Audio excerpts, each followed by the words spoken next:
VitalHoops is for the culture.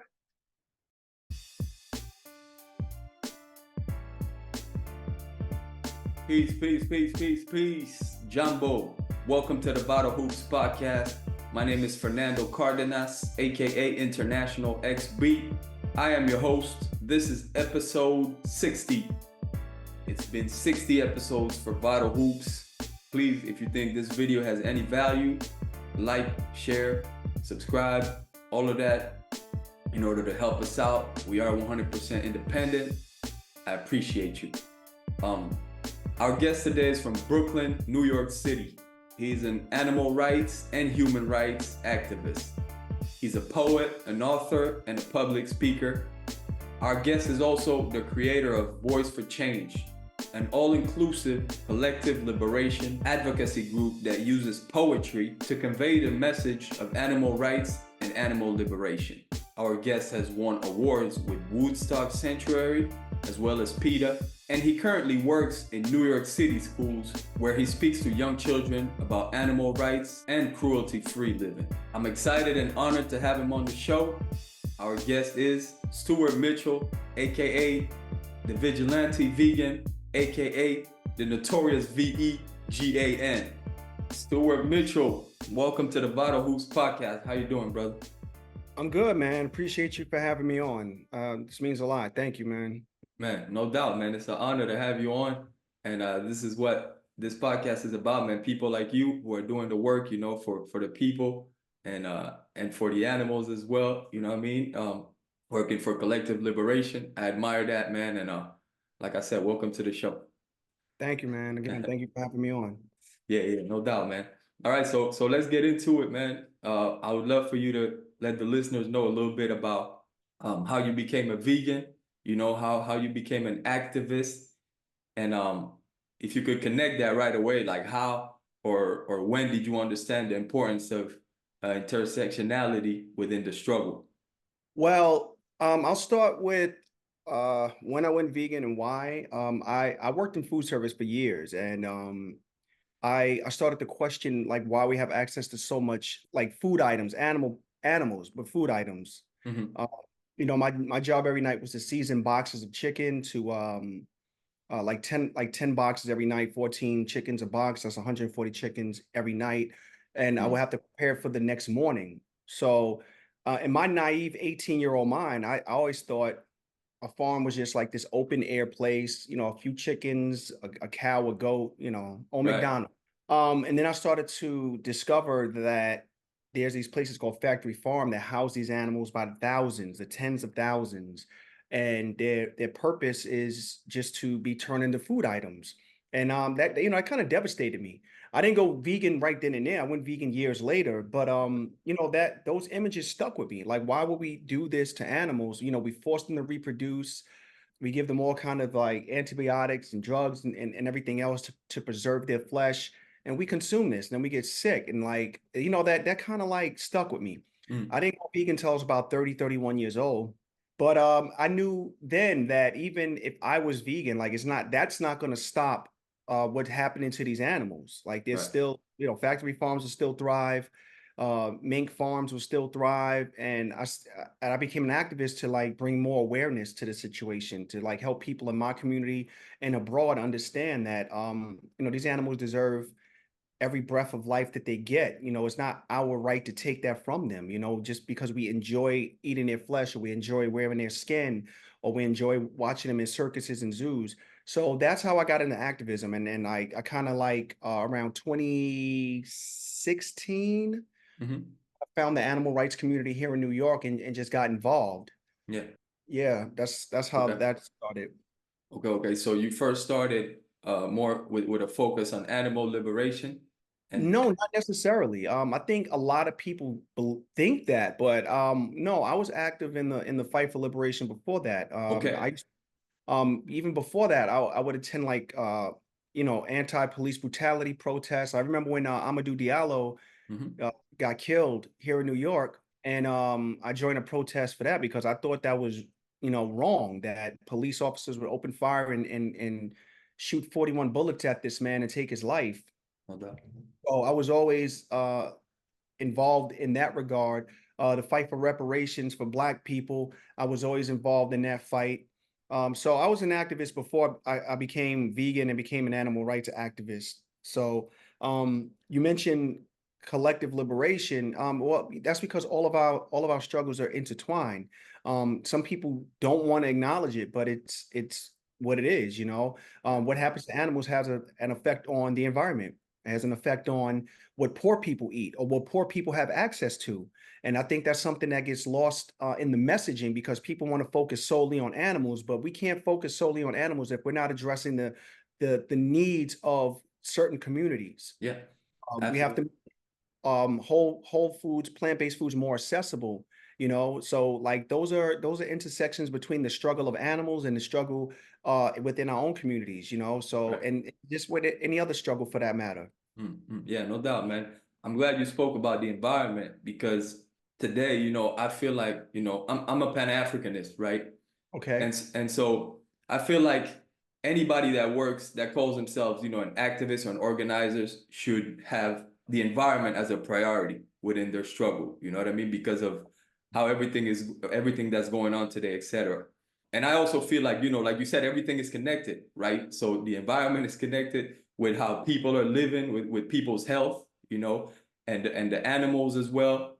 Animals are part of the environment. We are part of the environment, but that's a whole nother, we are part of nature as well. But Right. so I always try to, bring that to the forefront as well, within whatever organization that I'm working with.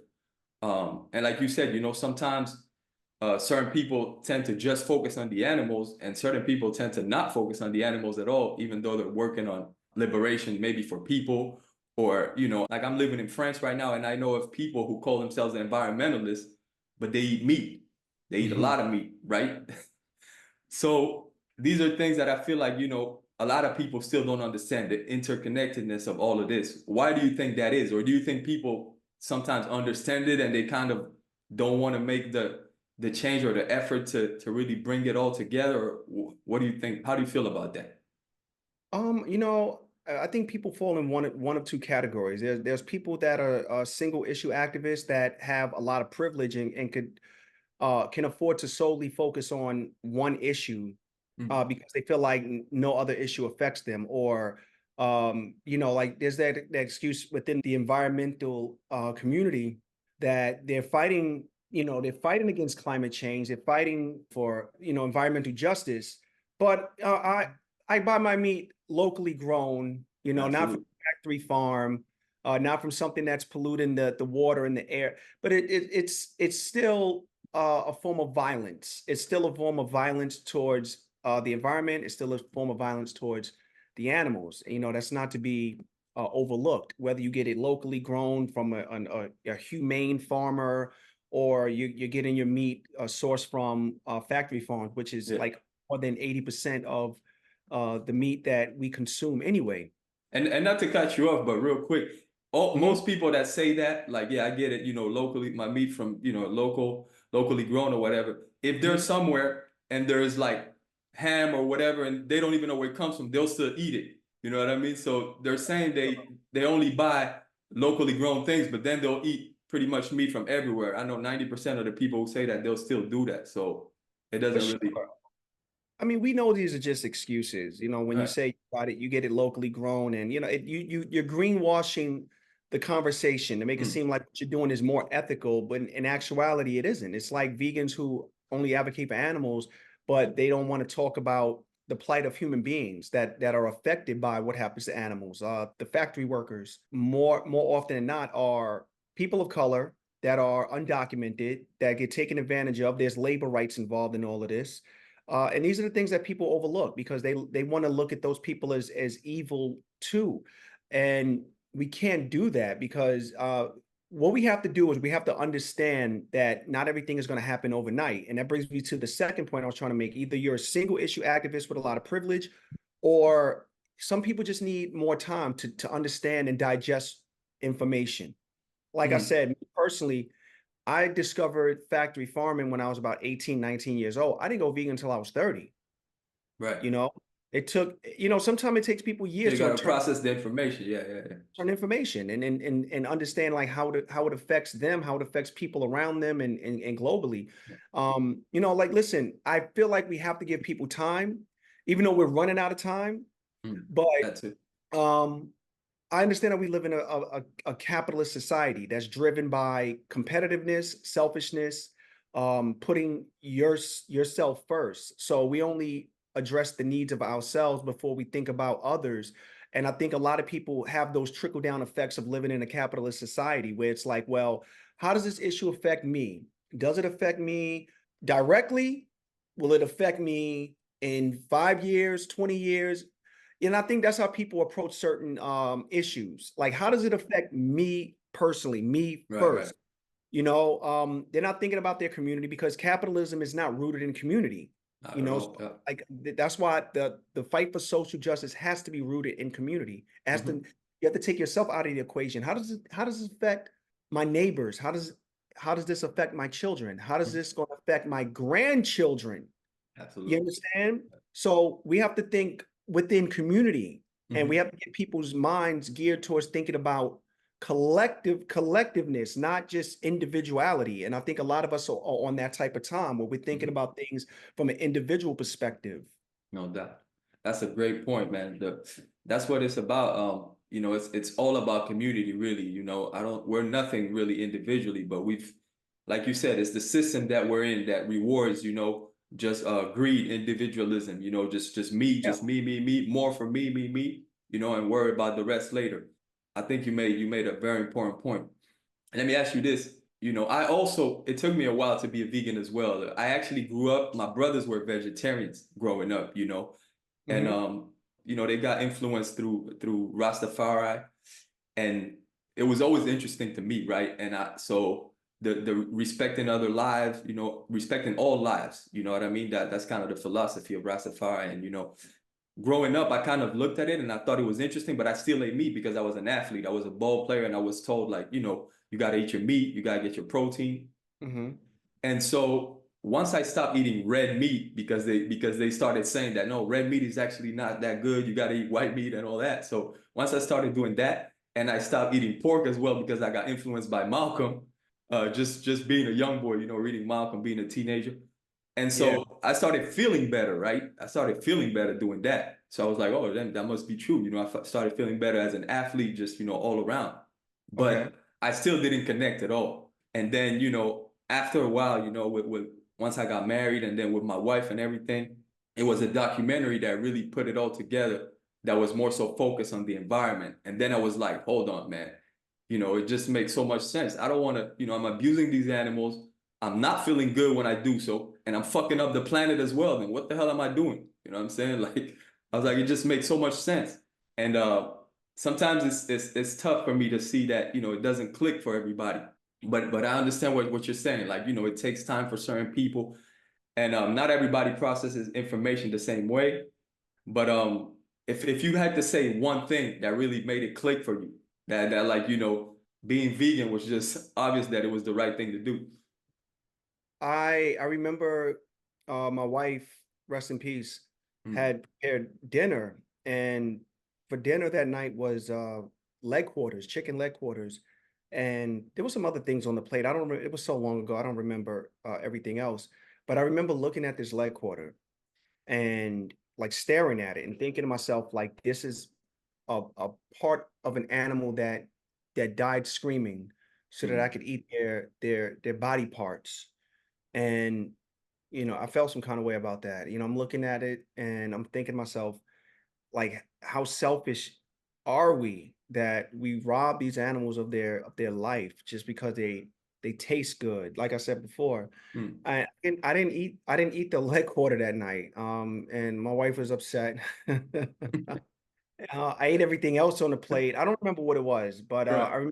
I ate everything else. It was plant-based. It was like maybe rice or something else. Anyway, the next day I went on. I Googled. This is about 2011. I Googled like vegan nutrition, and I was looking for recipes and foods to sustain myself. Like, what do I eat for protein? What do I eat fiber and all my vitamins and everything else. So it was kind of like off to the races from there. Like once I Yeah. sat and looked at that leg quarter, I thought like, damn, like we do this every day, 3 times a day, because we enjoy it. And like I don't think there should be any enjoyment out of something that dies or that is murdered. There's no joy in that, but we as a species, we found a way to find joy in the murder of like sentient beings. Yeah, yeah, yeah, absolutely, man, absolutely. Like you said, like you were already like an activist, right? Before you became a vegan, right? So you were into different things. Very What? loosely, like I don't want to make it sound like I was heavily involved in any Okay, organization, but like if I knew there was a protest going down somewhere or there was a march or whatever, I would join. okay, yeah, yeah. But I know that now you're still involved in other struggles, not just animal rights, For right? sure. Yeah, no doubt. So why would you say that, like for example, you're AKA vigilante vegan, like the importance of centering veganism within your activism?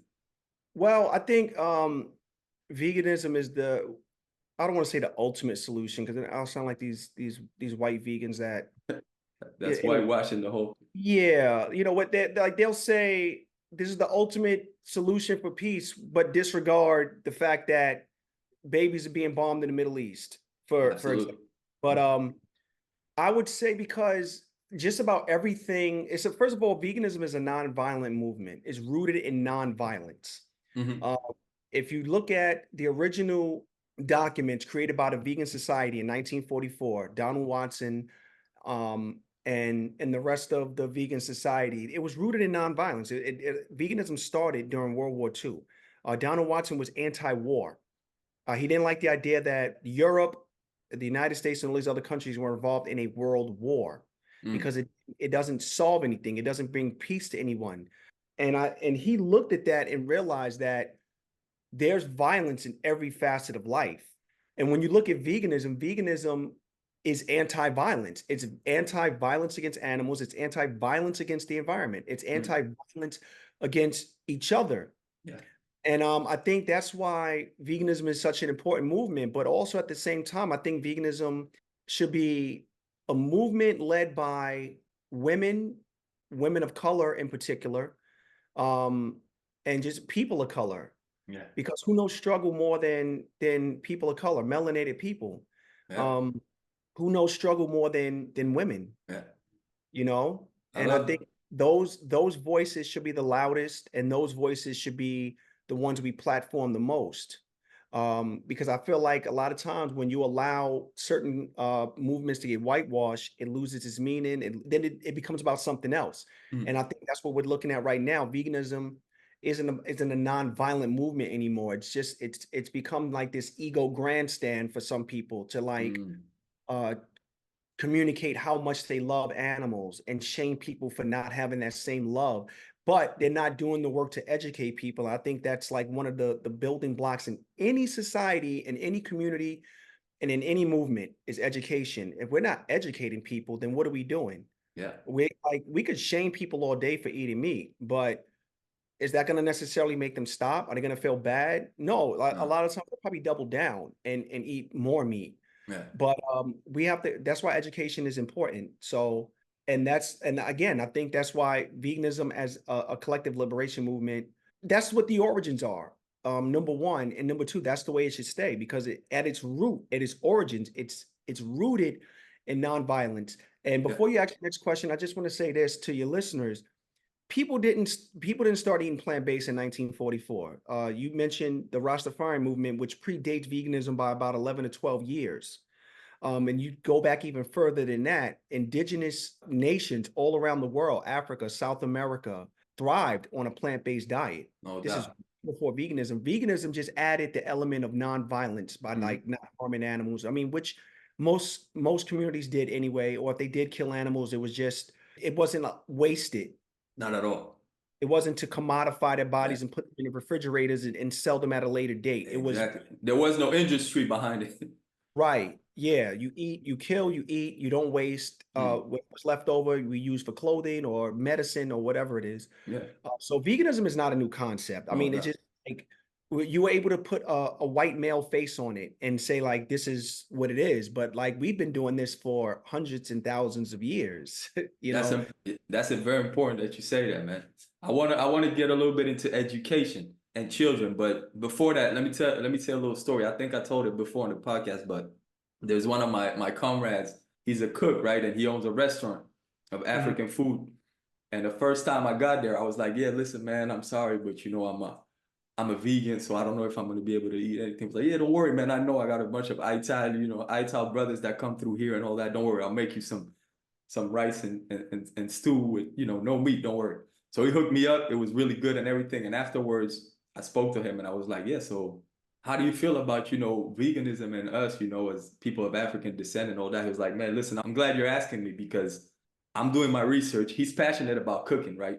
So it's Mhm. like I've been doing my research and I found out that the reason why when we speak of most African dishes, the name of the dishes are all plants.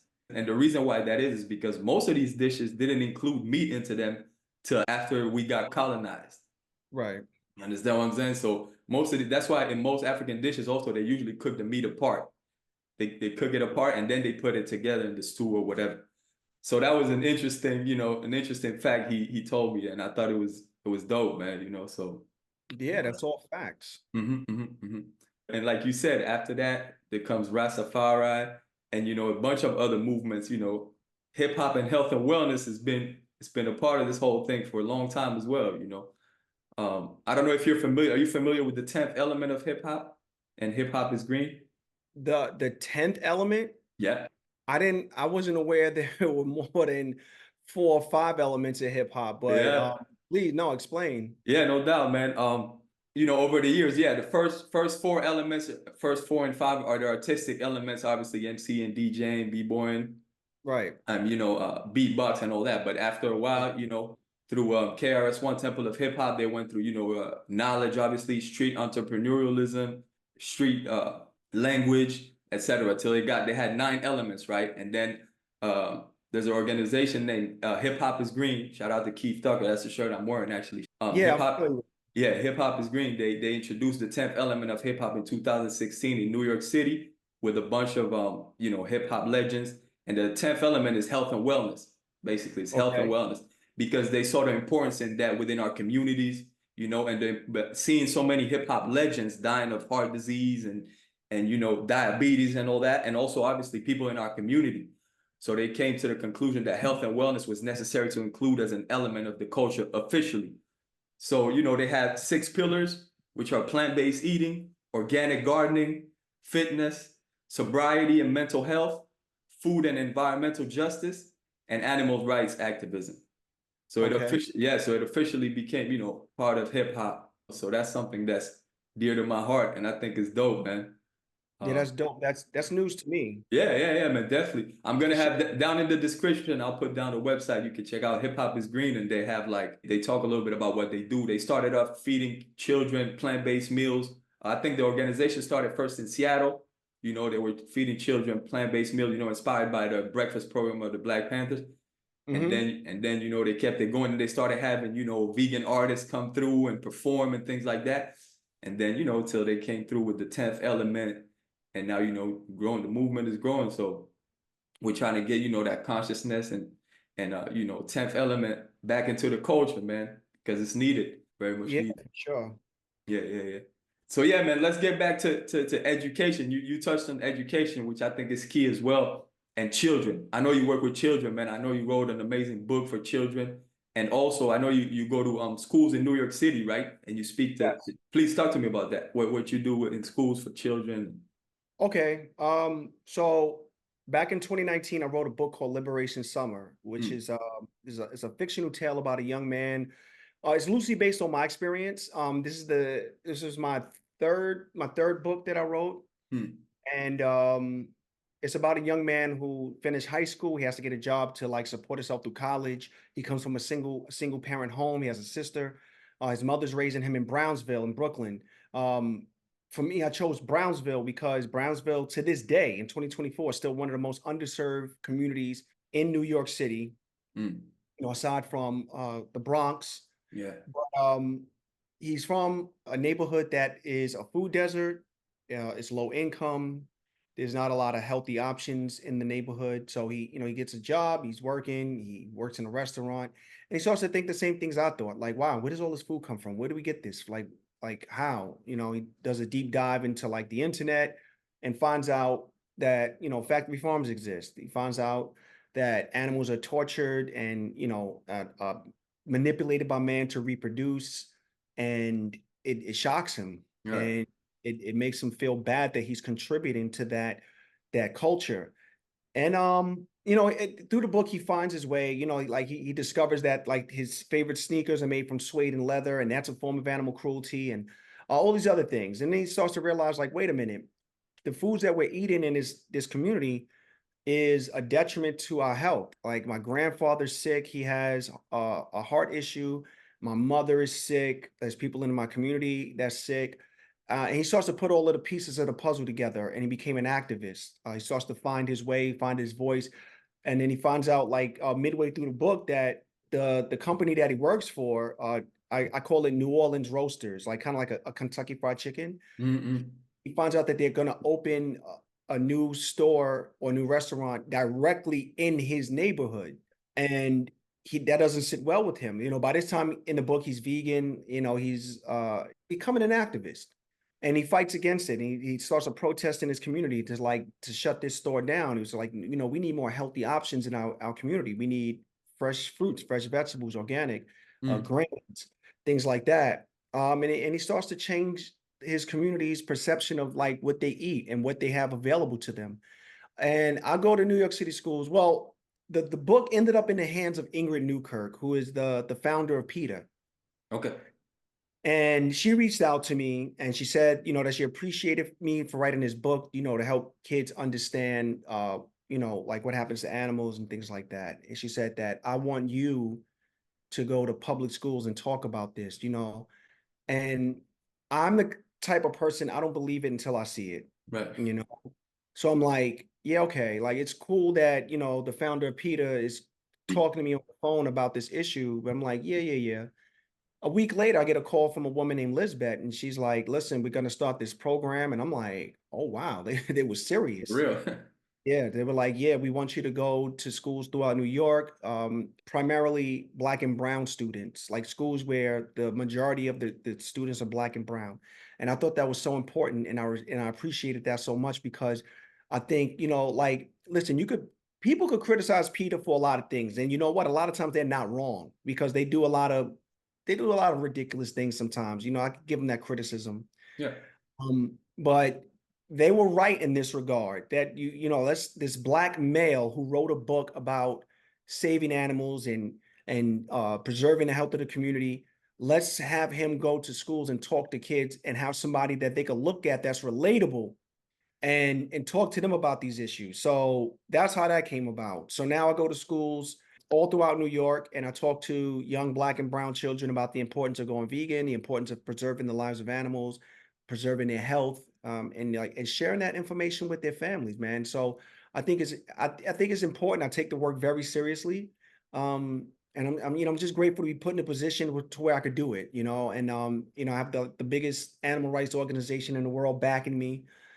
And yeah, it's a blessing, man. And Yeah. I enjoy it. And some of the best conversations I've ever had about veganism come from fifth graders, because they're not at that age where they're indoctrinated and they're defensive about their beliefs. A lot of times, and I'm pretty sure you've dealt with this, is when you're talking about people about making changes in their lives, adults, like they get very defensive. They feel like you're attacking them personally. But it's not like that when you're talking to kids. Their minds are still open. They're still like, they want information, and you're giving them good information. So hopefully they carry that into their adult years. And like that's kind of planting the seeds to where we want to be in the future, that these kids will grow up to be like vegans and activists in their own rights. Yeah. And so I'm just thankful. Yeah, man. Listen, that's great, man. I applaud you for that. Yeah, I think the children is very important because I think to the children it makes so much sense. Veganism makes sense. I feel like I don't know what your experience has been, but to me, like Yeah. it makes sense to them. Like my children I'm raising obviously my two children vegan, and my son the hardest part right now is my daughter, she's 5, and sometimes, at school, it's somebody's birthday, so they'll have cake or whatever, and so she can't eat cake. So she'll come back home like, oh, I didn't have cake. So what I do is I usually try to bake her, I'll bake her a little vegan cake if there was cake at school so she can eat some cake, and I'll be like, oh, it's okay. When they ask questions, they'll be like, so what's in the chicken nuggets? So is this really chicken? So the chickens, they kill them? So, I tell them yes. And I'm like, yeah, we don't want to hurt the chickens. And she's like, yeah, we don't want to hurt the chickens. I'm like, yeah, that makes sense to her. But let me tell a quick story. One of my friends, Vlad, shout out to Vlad. His daughter asked him, because he's not a vegan, but he's like almost like he's pretty much all plant-based. So at home they have plant-based milk, right? So his daughter is used to drinking plant-based milk. So she was at her grandparents and they had cow's milk. And so she had a little bit, and then she went back home and she asked her father, so why do they have cow's milk? Why don't we have cow's milk? And so my friend had to explain to her, like, they sometimes, they take the baby of the cow away from the cow, and they have to impregnate the cow, and it's not a joyful thing, it's not, the cow suffers through the whole process and all that. So he's explaining to her, and she's listening, and then she's like, okay, but Dad, why didn't you tell me this before? And I thought that was so, because to her, once he told her that, it clicked right away. Like, it makes sense. Like, okay, so I'm not going to drink it. I'm hurting another being. She was like, I don't want to hurt the cow. So she was like, all right, plant-based milk it is, great. But for adults, sometimes it takes a lot longer. It's a lot more complicated. You know what I mean? Yeah, for sure. Because you're fighting through that indoctrination That we've been through for so many years, still thinking that it's necessary for us to eat these products in order to be healthy. I think still a lot of people are thinking that. Absolutely. And the reason why is because like we don't have enough critical thinkers. Like I say this all the time to people, is like people, especially like when you're on the grind, when you're getting up and you got to go to work, you got to pay bills, you got to take care of your family, you allow other entities to do the thinking for you. You turn on the news, they basically give you an opinion based on what they want you to know, or based on how they want you to feel about something. And you wonder why there's an issue with xenophobia, there's an issue with racism, is because you're allowing outside entities to give you an opinion, and you trust them because they're large entities. Like when you look at like a CNN, that's a huge entity, and you trust that they're giving you proper information. And it's like that in every part of life, where we're allowing people to do our thinking first, because we're always grinding, we're always on the go, we're always, we're trying to live, we're trying to have our lives fulfilled. And in the quest for that, like there's things that like are secondary. So it's like, okay, you turn on the news, what are they talking about? Oh, okay, those are the bad guys. Those are the people that I should be mad at. Okay, good, got it. Oh, what is it? These people want rights. What is it? Like, what? I'm not used to this. Why are they here? Like it's always those interchangeable aspects of thought.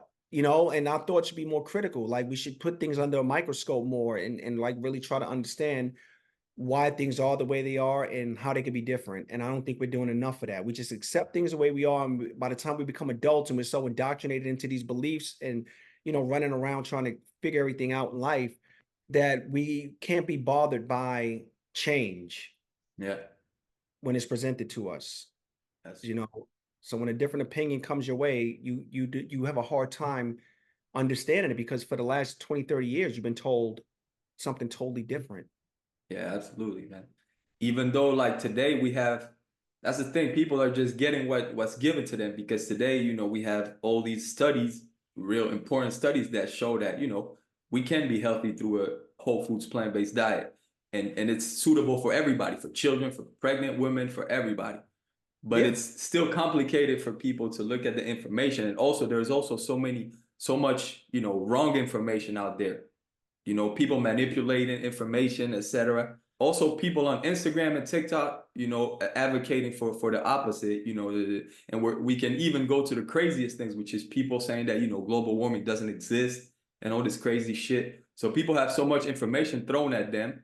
So they're like, oh yeah, you're telling me this, but look at this and look at that and look at that. So that's where we're at. But I think it's important, like you said, education. I think one thing that is super important is political education, which is one thing that, we're really missing, especially us, our people of African descent. We need to have a political education in order to have understanding of, who we are and where we stand and everything how things are happening around us. But yeah, tying all of that together, man. So yeah, thank you for for being here. I want to talk about your artistic side, man. I know you're a great poet, man. I don't know, do you consider yourself a spoken word artist or a poet or what? I just consider myself an artist. Yeah, no And it took doubt. me a long time to even like um call myself that because like I suffer from what's called imposter syndrome, Okay. where like I'll do things creatively and I might think they're cool and whatever, Mm, but I think other people look at it and go, "What is this fucking trash?" I'm sorry, can I mm. curse? I'm sorry. Yeah, yeah, you can. Okay. Like, I'm always thinking people are like looking at my content thinking like, this is what is he talking about? What is Mm, this? So I have that, but people tell me all the time, and I appreciate it when they do that, like they enjoy it, yeah, thought provoking. I it is. appreciate that because again, like and it's probably because of low self-esteem and things like that. But like I'm always Mm, thinking the worst. But like I feel I have to create. I have to for not only for my mental health, but just that's just the way I express myself. And I always have. Like even when I was a kid, like I would draw all day and write and draw and write. And that's just how I express myself. mm. Um, so it's kind of like a release for me, but I would consider myself an artist. Like I can say that now. I couldn't say that a couple of years ago. So if it's spoken word poet, yes, poet. Yeah, Yeah, poet that's for dope, man. sure. Can you talk to me a little bit about Voice for Change? Voice for Change. Well, Voice for Change is inactive right now, Okay. but it's I started Voice for Change in December of 2020. And really what it was it was my answer to a lot of the racism, a lot of the homophobia and transphobia and all other kinds of phobias and isms in the vegan community. There was a time when there was an organization, and I'm not going to name them, but they were being accused of like posting racist tweets and posting transphobic tweets and Instagram posts and things like that. And a lot of people got upset, and rightfully so. Mm, And a lot of those chapters closed down because people didn't want to associate with an organization that was spewing bigotry. right. And I said to myself, I always had this idea, what if we did activism? Like activism could be fun. Activism could be creative. It doesn't always have to be angry. It doesn't always have to be loud. And I think a lot of times in the animal rights, especially in the animal rights space, like it's just very loud to some degree. And some people might find it even obnoxious. Like I've been in spaces where I've done activism and the public's perception of it is, who are these crazy people and why they don't have jobs and what are they advocating for this for? But I feel like if you could take the message you're trying to convey, Mm, put it to a beat or put it to a guitar, an acoustic guitar, or just say it in rhyme form or spoken word, people might actually listen to what you're saying. Because I look at those forms of art as a vessel for information. You yeah. think about the first time you heard Bob Marley and what he stood for and what he sung about. His Hmm. music brought people together. Yeah. His words brought people together. And I think that was more magnetic than if Bob Marley was just somebody who spoke those words. And I'm not taking anything away because there's some very charismatic speakers Of course. that fought for freedom. But because I am a creative, I always thought like, well, let's get creative with this thing, man. Let's have fun with it and let's teach people at the same time. So that's our voice for change. And I also wanted to like platform women and people of color, but because it's the animal rights community, there's not really a lot of like people like in particular black people in those Yeah. spaces. Yeah. Yeah. Yeah. But I wanted to bring creative people together to like share their thoughts and ideas and do things a little, just be different, like that. Voice for Change, or voice is the acronym for vegans of intersecting cultures and ethnicities, Mm, meaning that the perception people have of veganism is just this angry white group of people, like a bunch of Karens.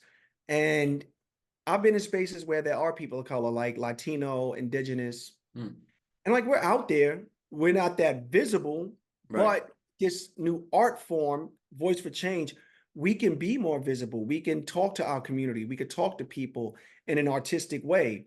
So that's how that came about. And Yeah. I ran it for like a good 3 years, and we would do events all over New York City. Sometimes we would get big crowds. Sometimes we would get modest crowds. Mm, We would hand out leaflets with information on there. Like I would write a leaflet with a QR code and give you information on how to go vegan, like what organizations to support, and things like that. yeah. Like, and I had fun with it, No but doubt. I mean, at some point I might revive it, but at this point I'm like, it's on the back burner. I Mm, might come back to it one day, but it was just all about having fun and being creative and encouraging activists to like just do something different besides yelling. Like, let's do something different. yeah, yeah, no doubt, no doubt. Um, I'm seeing that, well, I think I saw some statistics not too long ago that, Black women are the highest rising population that's becoming vegan. So, I'm thinking some of those sisters are going to be active as well. They're going to come to the activist side as well. You don't think so?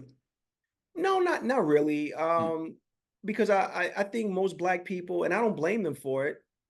I think a lot of black people believe their fight is elsewhere. mm.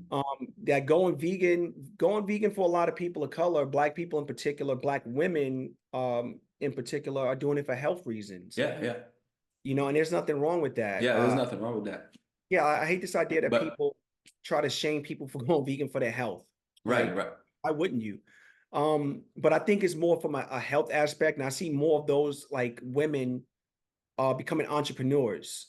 Mm, When we look at Pinky Cole yeah, and the Slutty yeah, Vegan franchise. You got to call it a franchise now because she's got like last time I checked, it was like 8 or 9 stores, probably yeah, more yeah, now. When you look at Tabitha Brown, who has some deal with McCormick, and she's making her own seasonings, and she's a big major influencer now. So I think that's what most people are gravitating towards, like the health aspect and these major influential black women that are changing the way we look at diet mm, and becoming entrepreneurs rather yeah, than activists. I wouldn't call them activists. They're branding veganism and they've found a way to make it into make it profitable. And I see like a lot of other young women doing the same thing on social media. Like they yeah, kind of branded themselves as like these vegan influencers. And yeah, yeah, and that's the direction that I see black veganism going in, and like more of like an influencer direction rather than an activist yeah. direction. I see that too. I see that too. You're right. And I want to get back. I want to get back to the having fun thing you said, but real quick, because this is a point I wanted to touch on as well. The commercialization of veganism. Okay. Like this is it's exactly what you're talking about. Because to me, I always see it as a three-part thing. I mean, the animals, health, and the environment. And I think at some point every vegan is going to click that all three are important, even if you're even if you're vegan primarily for one of those three, but you're going Mhm. to understand that all three of them are important and all three of them are good reasons. Like you said, I know some people also that shame like, no, veganism is only about the animals. Like, no, it's not. You know what I mean? Like it's not only about the animals. So but the industry has begun, and one of the main things that bothers me is that with the vegan industry, it's kind of like the fitness industry. The fitness industry is not healthy. Fitness is supposed to be about health. And today, the fitness industry is not even healthy. So, the vegan industry, I think to this day, a lot of things are not healthy. Not everything, some things are fine. Obviously, it's still good for the animals for the most part. But I think as it grows, now we're starting to see certain companies that, they're doing, like, for example, plant-based foods, but they're still involved with animal business. You understand what I'm saying? Yeah, for So, sure. yeah. So I mean, how do you feel about that? Like the whole vegan industry thing? Because I think we have to be careful with it, and at the same time, I think we don't have to condemn it all. You know what I mean? But Yeah, I feel the same way. Listen, it's still opportunistic at the end of the day, and it goes back to capitalism. People like capitalism at its root is opportunistic. finding ways to exploit something, making the most profit, and really having just a disregard for who gets hurt in the process, who gets underpaid, what community I'm ruining, what indigenous land I'm destroying. Like you don't have time to think about those things. But with plant-based, as far as like being corporatized or becoming a business, Yeah. it kind of falls right in line with all of that. Because like you said, there are companies out there that um their primary source of income is meat and dairy products, but they found a way to like slip in their own version of an almond milk or their own version of Yeah. a plant-based burger, just to kind of subsidize for the money they're losing on the other end. And like there has to be some accountability taken there. And it's good to have those options, but we have to look at where the options are coming from and who's benefiting from providing us with those options. And a lot of times it's not ethical people, because capitalism is not rooted in ethics. Mm-hmm. Is rooted in exploitation and being an opportunist. Mm-hmm. So there are people out there that see an opportunity and they're Yeah. and they're taking full advantage of it. When you like, it's always funny to me when vegans get mad at a company like Oatly or Impossible for selling out to like billionaires that have more money invested in their products. Like you like the idea that there's a plant-based option on the shelf. But you have to understand, like, these companies are not making products for vegans. Like Impossible does not sit at their board meeting and they're thinking, what is going to make vegans happy? Like, no, they're thinking this plant-based wave is running really hot and we got to take advantage of it. Yeah. And the reason why people make or create businesses in the first place is so that they are profitable, so that they can sell it later on. Impossible is no different, Mm-hmm. regardless of the fact that they have a plant-based product that everybody loves. Yeah. They're a business at the end of the day, and their business is to make money. Their business is not to care that vegans are mad that they're selling out to like some guy that's destroying the environment. They don't care, They don't care. You're right. you Mm-hmm. know? So it's a double-edged sword. It's like, and this is the problem with non-intersectional veganism, is that they don't care that even though there's an impossible product, an impossible meat or Oatly or whatever else on the shelf, in their mind, they feel that that's reducing the amount of animals being killed, when necessarily it doesn't really work that way. And you don't really care about the other intricate parts of this product existing. Who's being taken advantage of labor-wise? Who's being exploited land-wise? Mm-hmm. We don't care about those issues. Mm-hmm. We should be well invested in those issues as much as we are Yeah. animals dying. And I Yeah. think vegan capitalism, it's great that these items are on the shelf. It's just the idea that it's not rooted in ethics. Yeah. That's the part that bothers me. Yeah.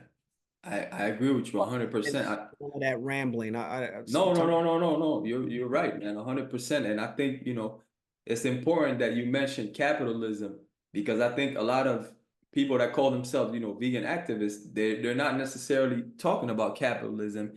And I think that's where we actually all connect.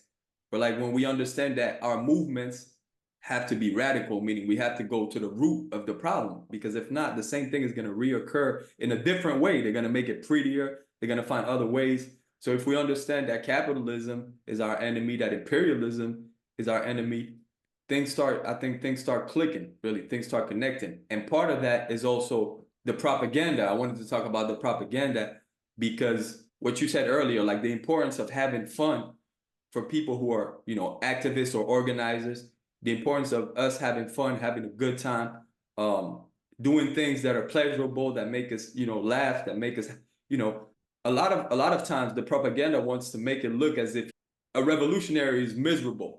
You know what I mean? A revolutionary is miserable. And so that's propaganda to make people not become activists, to make people not start fighting for change. You know what I mean?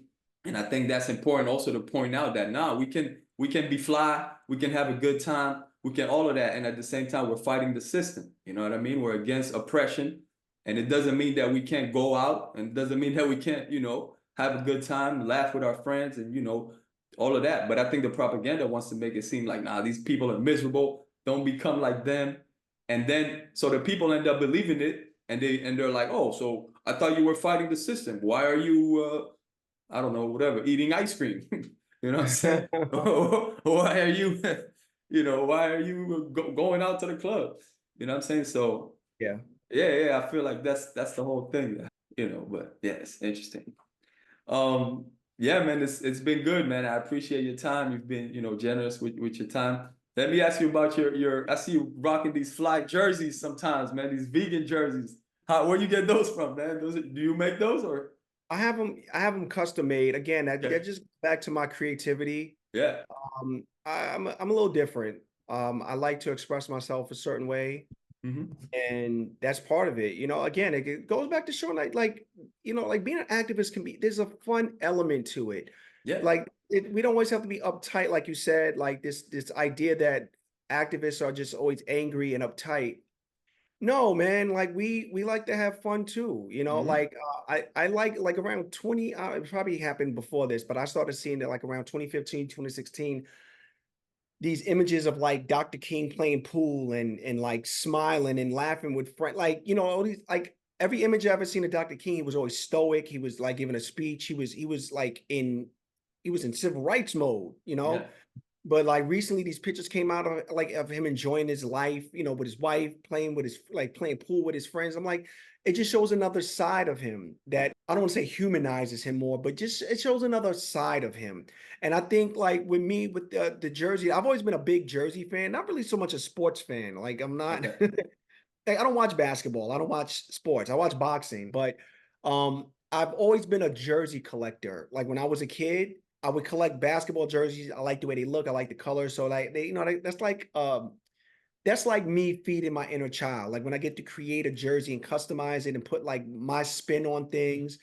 And just like, I wear them at marches and I wear them at protests or whatever and things like that, just to show like, listen, man, like you could be fly, like you said, and still advocate for what you believe in. Yeah, absolutely. Like activism doesn't always have to be one way, man. Hmm.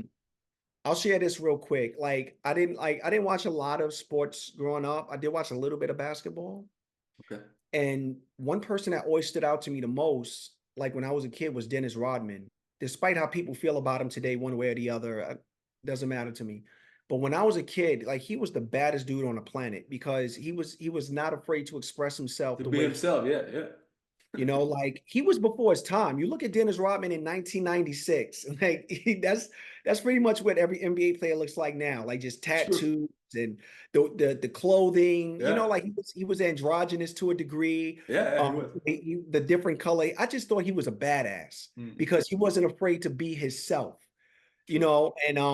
and like I feel like that's me. Like I just do things differently. I stand out, like if I go to a protest, I stand out because Yeah. like just and I like that. I'm expressing who I am, and I think the jerseys that I create is an extension of me just expressing my creativity and expressing who I am.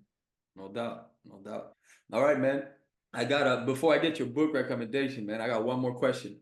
Hmm. I'm sure you've seen a little bit like um there's kind of on a global level, I feel like there's kind of a rise of fascism, you know what I mean, going on. Here in France, we've seen the recent European votes, and like most of the country voted far right.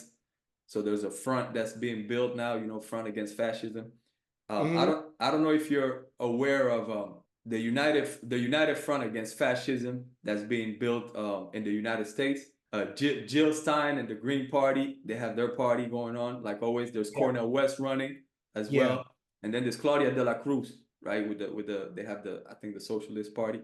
Yes, she was But actually at a march. I seen her at a march a couple of weeks ago. mhm, Yeah. mhm, mhm. Yeah, yeah, Yeah. yeah. So, but now Black Panther veteran Daruba bin Wahad has been working on a united front against fascism, and they've already been reaching out to all these parties, whether it's Cornel West, Claudia de la Cruz, Jill Stein, and so they're working on that. I don't know if you're aware of that, and what do you think about the whole thing that's going on, the rise of fascism and all of that?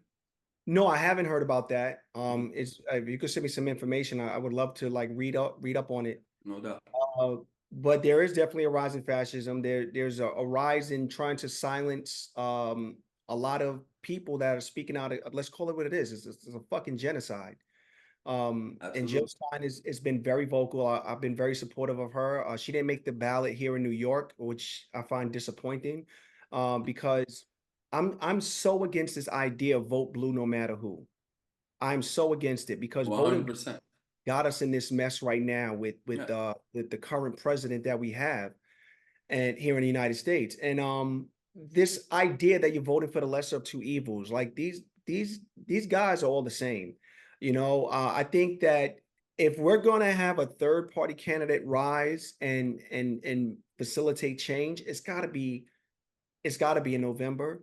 And I think the American people need to realize that too, that like their rights are slowly being taken away from them. I'm looking at what these conservatives are talking about, this Project 2025. uh, they basically want a dictatorship. Yeah. And I think that if Trump gets reelected, like we could probably look forward to a dictatorship here in America because that's what he wants. We already see it here in New York. Yeah. There's protests almost every day for what's happening over in the Middle East. Yeah. And the way they're treating these kids on campuses, the way they're treating these demonstrators and these protesters, like the ramped up police force that we have here in New York.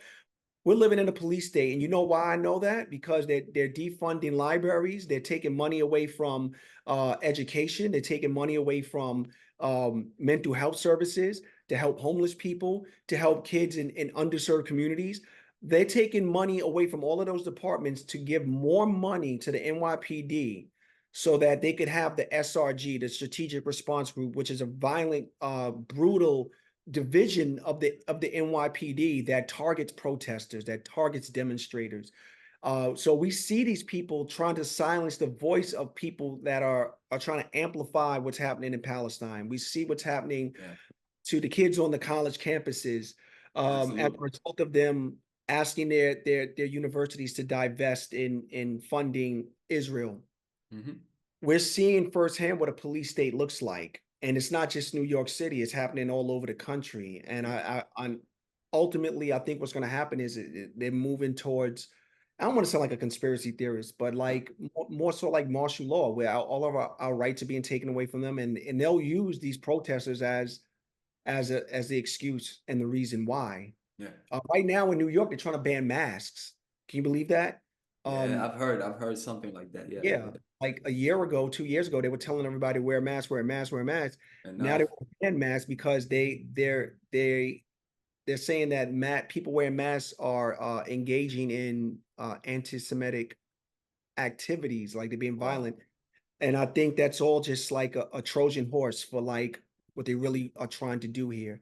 They want to ban the mask because people wearing their keffiyehs covering their faces and stuff like that. And like Mm.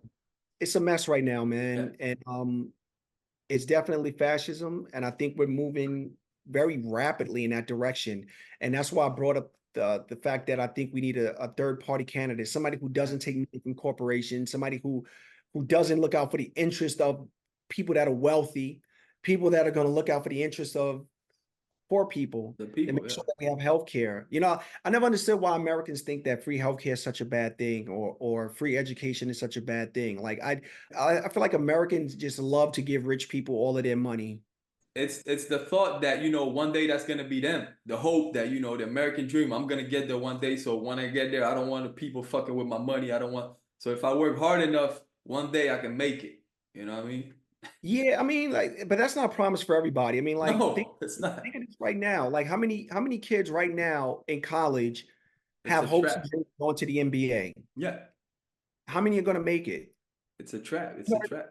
It's a big disparity. I mean, there's a Yeah, kid right now on a basketball court shooting jump shots, and and he's not one. It's hundreds of millions of them that think like, I'm going to make it to the NBA one day. yeah, But there's only room for like a couple of hundred people a year, if that. yeah, The capitalism works the same way. This yeah. idea that you can live the American dream, and It's an it's illusion. it is, Yeah, it is. and it's 100%. not, and it's not for everybody. No. Like in order for somebody to make it and somebody to be wealthy, there has to be people below him that are suffering and struggling for that to happen. That's the only way rich people get rich, is that somebody else is suffering. And I think that once we realize and open our eyes, like, well, we can't make, the individual aspect has to go. This idea that I can be rich, that I can be wealthy. Like, no, like, let's be wealthy together as a community. And it doesn't Yeah, have to be with money. Let's be absolutely. let's be rich with our resources. Let's make sure that elderly people are being taken care of, that we have a low rate of heart disease and all these other things because we're eating more plant-based now. We're not killing the environment and killing animals. I think we need to get more people on that wave rather than this illusion that if I work hard, I can be rich and Man, whatever. 100%, 100%, brother. I think one of the most important things that they took away from us through oppression, slavery, and everything was our imagination. That's the thing, and that's why a lot of times we can't see that. A lot of people can't see past when we struggle against the system of oppression. They don't see another way that we could live. They think this is just it. We live in capitalism. We just have to deal with it, and that's the way it has to be. But like you said, we have to think community. We have to think more broadly, and we have to think globally. Because, like you said, I hear you saying that the whole thing is on a national scale, but it's actually on an international scale. You know I know what it's I mean? global, Yeah, sure. yeah, I yeah, yeah. don't I don't deny that one bit. And I mean, just look at Africa. Mm-hmm. Look at Africa, like the continent rich in resources, oil, gold, diamond, anything you want is there. But a lot of those nations are very poor. Why is Yeah, that? A lot of them are colonized. A lot of them are yeah, victims of imperial oppression. absolutely. It's the They wealthiest continent as far as minerals and resources go. they're still stealing the resources. The West is still stealing the resources to this Yeah, day. You know, so everybody is. China, Europe, mhm, United States, yeah, Canada, they're all over there with their hands in the pot. yep, yep, And I think that's why, like, I want to see a third party candidate win, like somebody with ethics, somebody that runs on ethics, not run by $1 billion campaign. Because I feel like this. Listen, we sat through so many terrible presidents in our lifetime. Let's at least give somebody a chance for 4 years. mm, We've been messing up year after year.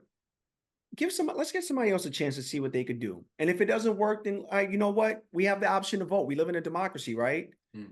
Let's give somebody else a chance. Like let's stop scaring people into voting one way or the other. Yeah, yeah, yeah, And yeah. and getting candidates that have empty promises that'll tell you one thing and then they turn around and do something else. The total opposite of what they told you they was going to do. And we have to find a way to keep these people and hold them accountable for the things that they say. If you say that you're going to lower taxes and you're going to fix the healthcare crisis, if you don't do that within your 4 years, like there's got to be some kind of penalty for that or something, Yeah. for lying and for not holding yourself accountable for the things that you say you're going to do. Because far too often we deal with not just presidents, but people in different offices that tell you, yeah, yeah, we're going to do this, we're going to do that, and the other Once thing, they get elected, it's a wrap. They don't do nothing. yeah. Yeah. And then it's a totally different story. Who's holding them accountable? Mm, mm, mm. Like right now, we are potentially in November. We have the potential of reelecting a felon, a criminal. Yeah. What does that say about our democracy? What does that say about us as the American people? Like, sometimes I think like the world look at us like we're crazy. Like, And this, the other guy is a war criminal as well. we're dealing with two criminals Right. in November. Can we Yeah. get a third option here? Right. Yeah. No doubt, man. Yeah, man. Like I said, man, I appreciate your time, brother. Do you have a book recommendation, man, for the listeners? A good book you want to recommend, or Oh my God, I haven't read a book in a long time, man. My okay? life is so different now. Yeah, Liberation. So I'll plug my book. I don't yeah. normally Please, please. Liberation Summer. It's a good read. Every school I visit, like the kids, I asked them, I said, listen, be honest with me. If you don't like the book, tell me you don't like the book. But kids universally and unanimously love the book. I think I only like out of all the schools I've been in, and I've been in a lot of schools, and I've talked to thousands of kids. Only one child told me he didn't like the book. He said he just didn't find it relatable, and that's fine. Yeah, Um, it happens. yeah, like like listen, it's literature is like art. It's what's the word I'm looking for? It basically you like it if you not like it, you know? Yeah. Like, is everybody gonna like a Basquiat painting? No. No. But you have people that like love it, you know. Same thing with writing. But Liberation Summer, it's available on Amazon. I know it's so weird that we're talking about capitalism here, and I'm like Is plugging it, plug I the was gonna book. ask you, is it available Right now. anywhere else? Yeah. Right now, no, it's Okay. not, unfortunately. It's It's all on good. Amazon It's because all it's good. We're still, even though we don't mess with Amazon, we're still gonna have the link down there, man. It's all good because I appreciate we that. gotta support, no doubt, man. We're gonna have the link down there. And yeah, that's it, man. Can you please Subjective, that's the word I was looking for. Subjective. Art is subjective, literature is subjective. That's what I was sorry about that. absolutely, you're good, you're good. Yeah, before you go, man, can you let the listeners know where they can catch you, you know, maybe IG, website, or whatever you got going on Catch me in these these streets. days? Yeah, that's where it's at. No, I'm right now I'm just on Instagram. Like I'm like very low key these days, Okay. kind of sort of. Yeah. But yeah, I'm on IG at vigilante_vegan. I post my opinions there. Some people love me for it, some people hate me for it. And that's really it, man. And you know, like I'm always trying to keep my eyes and ears open and like seeing where I could be supportive for you know different communities. I'm involved in a lot of different communities, fighting for liberation, not just animal rights. Mhm. So it's just all about you know connecting with the people and being there for the people, man. Yeah, no doubt, no doubt. Yeah, I appreciate you, brother. Hopefully, we'll catch you back on the show at some point again, man. Yeah, man, reach out. I love to be For back sure, on, man. for I sure, appreciate you sharing your platform with me, man. no So this has doubt. been great. This is a great And conversation. yeah, yeah, for sure. Anytime, man. Whatever you need, let me know. You reach out as well if you want to be back on. Whatever you have a message to spread, man. You know, Vital Hoops is your home, man.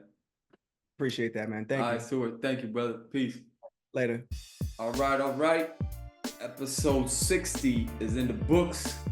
Again, thank you to Stewart, great guest. Please follow him on Instagram. Check out his work down in the description. You know, buy his book. You know, we have to support people like him, our people. You know, independent artists, activists. You know what I mean? Because if we don't support him, the algorithm is not going to push them. That's for sure. So nobody else will. And support the show as well. Please like, share, subscribe, tell a friend to tell a friend. You know, follow us on IG at VitalHoopsPodcast. And like I said, we appreciate you for watching the Vital Hoops Podcast and or listening. Vital Hoops is for the people, by the people, for the culture. Uhuru.